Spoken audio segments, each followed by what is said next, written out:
ঢোলাহাটে এইচডিপিআই এর ব্রাঞ্চ সম্মেলন সফলভাবে সম্পন্ন, জেলা নেতৃত্ব উপস্থিত। দক্ষিণ ২৪ পরগনা জেলার ঢোলাহাটে Social Democratic Party of India HDPI এর ব্রাঞ্চ সম্মেলন সারা দিন অনুষ্ঠানের মধ্য দিয়ে সফলভাবে সম্পন্ন হয়েছে।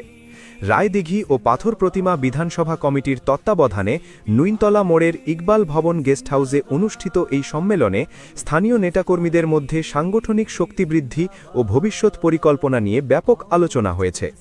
সম্মেলনের মূল কার্যক্রম আজ ১৫ই ডিসেম্বর সকাল ১০টার দিকে শুরু হয় এবং দুপুর পর্যন্ত চলে। এইচডিপিআই এর দক্ষিণ ২৪ পরগনা জেলা কনভেনার আসাদুল্লাহ মহাশয়ের উপস্থিতিতে এই অনুষ্ঠানটি আরও গুরুত্বপূর্ণ হয়ে ওঠে। জেলা সভাপতি শাহজাদা মোল্লা মহাশয় এবং জেলা সাধারণ সম্পাদক মনিরুল মোল্লা মহাশয়ও সম্মেলনে অংশগ্রহণ করেন। এছাড়াও জেলার দায়িত্বশীল ব্যক্তিবর্গসহ রায়দিঘি ও পাথর প্রতিমা বিধানসভা কমিটির নেতৃবৃন্দের উপস্থিতি অনুষ্ঠানটিকে সফল করে তোলে। এইচডিপিআই এর এই সম্মেলনে স্থানীয় স্তরে দলীয় কার্যক্রমকে আরও জোরদার করার ওপর জোর দেওয়া হয়। জেলা কনভেনার আসাদুল্লাহ মহাশয় সম্মেলনের শেষে বলেন, ঢোলাহাটের মতো গ্রামীণ এলাকায় দলের ভিত্তি মজবুত করা আমাদের প্রধান লক্ষ্য।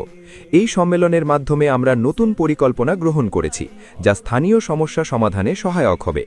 জেলা সভাপতি শাহজাদা মোল্লা মহাশয়ও স্থানীয় নেতাদের সম্বোধন করে বলেন, আমাদের দল সামাজিক ন্যায় বিচার ও উন্নয়নের পক্ষে দাঁড়িয়ে আছে। এই ধরনের সম্মেলন আমাদের শক্তি বাড়াবে। দক্ষিণ ২৪ পরগনা জেলায় এইচডিপিআই এর কার্যক্রম দিন দিন প্রসারিত হচ্ছে। গত কয়েক মাসে রায়দিঘি ও পাথর প্রতিমা অঞ্চলে দলের ব্রাঞ্চগুলো সক্রিয়তার সঙ্গে কাজ করে আসছে। সম্মেলনে অংশগ্রহণকারীরা জানান, এই অনুষ্ঠানের মাধ্যমে নতুন সদস্য যোগদানেরও আহ্বান জানানো হয়েছে। এইচডিপিআই এর এই সম্মেলন স্থানীয় রাজনৈতিক পরিস্থিতিতে নতুন গতি সঞ্চার করবে বলে মনে করা হচ্ছে। দলীয় সূত্র জানায়, আগামী দিনগুলোতে আর